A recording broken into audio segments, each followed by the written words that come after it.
For today's video mga angkol, tara samahan natin si Kuya mag-trick or treat sa video na to. Kaya naman intro, pasok! At ayun na nga mga angkol, dahil sa panahon na naman ng trick or treat ay nagkaroon nga pala ng activity sa kanilang school. Kaya naman for this year's trick or treat costume ni Kuya ay siya ay magiging Dracula. Pero ito nga pala yung klase ng Dracula na nagsisimula pa lang mag-aral. At bago nga pala kami umalis papuntang school mga angkol, outfit check muna natin si Kuya. Saktong-sakto malaki ang dala mong pumpkin. Siguro naman marami kami iuwing candy. Kaya naman pagkatapos ng outfit check dito mga angkol, agad-agad na nga kaming sumakay dito sa motor ni Kuya. At pagdating namin dito sa school mga angkol, feel na feel na nga niya na siya si Dracula. Pero nung sinusukat namin yan doon sa bahay mga angkol, para siyang nahihiyang ewan. Tapos ay pagdating namin dito sa school ay may bumati sa kanya. Ang sabi sa kanya, "Hi Dracula." Pasimpleng kilig at ngiti nga lang siya dito mga angkol. Siguro kasi nahihiya pa siya na tawagin siyang Dracula. Pero deep inside niyan mga angkol, talaga naman tuwan-tuwa siya. Napakaswerte talaga ng generation ngayon mga angkol. Biruin mo, nakakaranas sila ng ganitong klaseng mga activities. Noon kasing kabataan ko mga angkol, ang usong trick or treat noon ay uutusan ka ng nanay mong bumili ng suka sa tindahan habang nanonood ng Magandang Gabi Bayan. Yung tipong wala ka ng choice kundi sumunod kasi hindi kayo makakakain ng hapunan dahil sa'yo. Comment nyo nga sa comment section mga angkol kung nakaranas din kayo ng ganong klaseng experience kapag ganitong Halloween season. At mabalik tayo dito sa pila nila Kuya mga angkol. Kung makikita nyo, hindi lahat naka-costume mga angkol kasi ang sabi ni teacher, kung mayroong isusuot, edi isuot. Kung wala, okay lang. Kaya naman para buo yung experience niya sa trick or treat mga angkol, binila namin siya kahit simpleng costume lang. At sa puntong yan mga angkol, papasok na nga pala sila sa loob ng classroom. At makalipas nga ang ilang oras dito mga angkol, sunundo ko na nga pala si Kuya. Bali, una ko nga palang chinek dito mga angkol yung kanyang pumpkin. At mukhang nakarami nga siya dito mga angkol. Kaya naman parang mayroong batang uuwi dito na masaya. O, bibigyan mo si Boss Madam dito saka si Bunso ha. At mamaya ko na nga i-check itong pumpkin kung meron ako makakain dito mga angkol. Kaya naman pagkatapos nga ng klase ni Kuya, agad-agad ko na nga siyang inaya para makauwi na kami. Pero bago kami makalabas ng classroom mga angkol, meron pala siyang nakalimutan. Ito nga pala yung headband na project nila dito sa school. Nakalimutan niya palang iuwi. Buti na lang naalala ni Riker na ibigay sa kanya. Kaya naman maraming salamat sa iyo Riker. Isang picture muna kasama si Kuya. Pagkatapos nga niyan mga angkol, agad-agad na nga tumakbo si Kuya palabas ng classroom. Talaga namang excited na akong mabuksan yung laman ng pumpkin.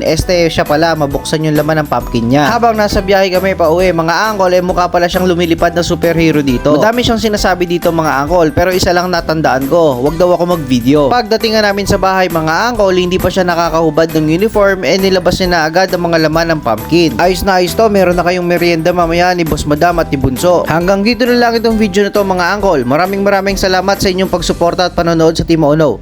Ge!